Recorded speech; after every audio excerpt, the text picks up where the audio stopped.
It's an event that's been weighing on the minds of concert goers, the music industry, and event organizers for nearly 7 years. The stage collapse at the Radiohead concert at Downsview Park in 2012. Today marks the day, the beginning of the coroner's inquest that's supposed to last 3 weeks, and it started with a day of emotion, especially for those closest to the man who was killed. 70,000 pounds of steel crashing to the ground below, and one man, Scott Johnson, crushed and killed beneath it all. That was the description offered on day one of the coroner's inquest into the Radiohead concert stage collapse. The wounds are always open, to be honest. They don't go away, so it doesn't make a lot of difference in that regard. But it's an unusual thing. It's not something I've done before, so it does make it difficult. But I think credit to the coroner and the team and all of the structured organisations here.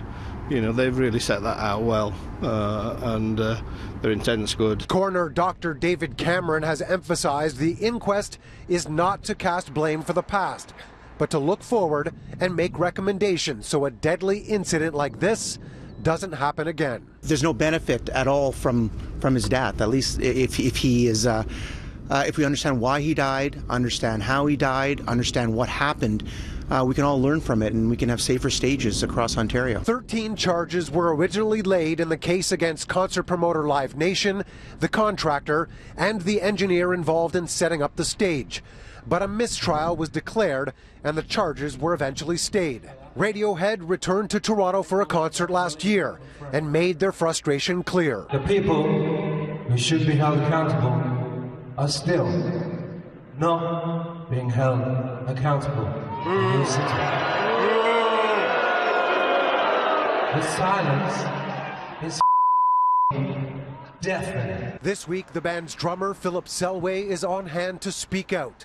He spoke about the shock at the time of the stage collapse and the outrage over the process since. Nothing constructive came, from our point of view, came out of that court case.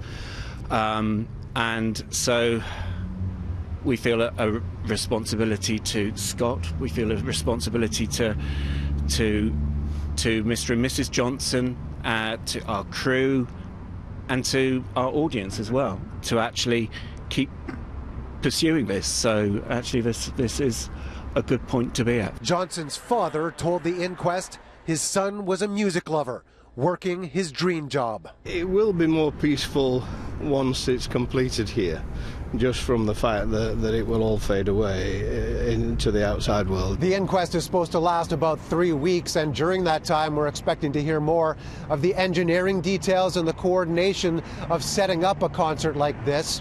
Coming up in the program, we're also going to hear from Scott Johnson's father a little more and talk to him about his emotions to this point and how he's hoping for closure. It's been years now since the death of Scott Johnson, the drum technician for the band Radiohead, who was killed during the stage collapse at a concert at Downsview Park in 2012.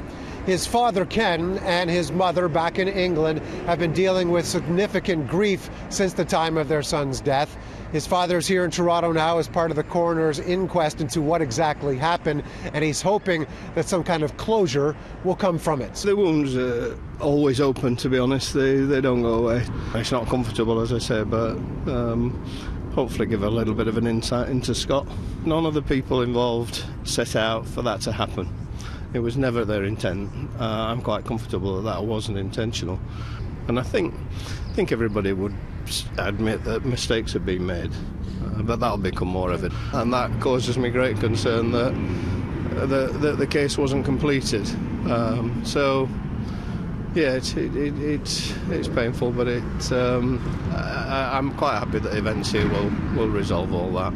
It will be more peaceful once it's completed here, just from the fact that it will all fade away into the outside world, you know. So, and the constant dialogue, you know, there's not a month goes by where we're not having some dialogue with somebody. On a side note, Scott Johnson's father is actually a technical advisor to the scaffolding industry in the UK and has been for the better part of 40 years. So you know he's going to be listening to some of the details throughout this inquest as well. In fact, he plans to be here for the entire 3 weeks.